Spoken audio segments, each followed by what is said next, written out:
I am Ernesto Rodriguez. I am the Associate Curator here at the Alamo. I have been here for over 18 years and I am a native San Antonian. One of my favorite stories is something that happened many years ago, about 8 years ago, where a gentleman was given a gift of a visit to the Alamo on his 65th birthday. He had wanted to come to the Alamo since he was a young boy, and let me say why he wanted to come as a young boy.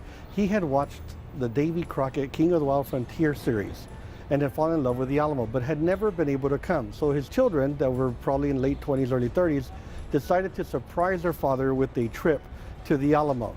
So they sent the mother and father here, but unbeknownst to them, the children had traveled to San Antonio as well.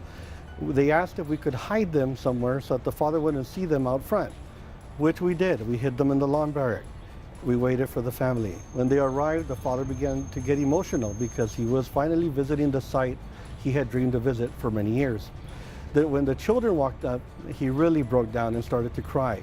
He had his whole family here helping him to fulfill his dream.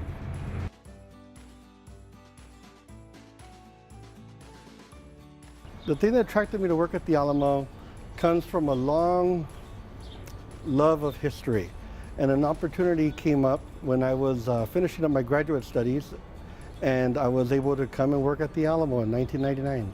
I also enjoy the fact that as one of the curators here, just preserving the artifacts and the legacy of Texas for future generations is one of the things that I really enjoy doing.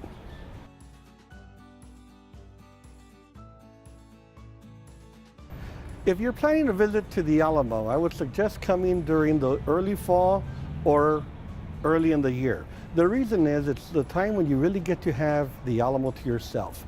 If you come during spring, you will be more likely surrounded by either thousands of school children or thousands of other visitors that have decided to come during the same period. So if you want to enjoy the Alamo at your own pace, basically by yourself, I suggest coming in early fall or at the beginning of the new year.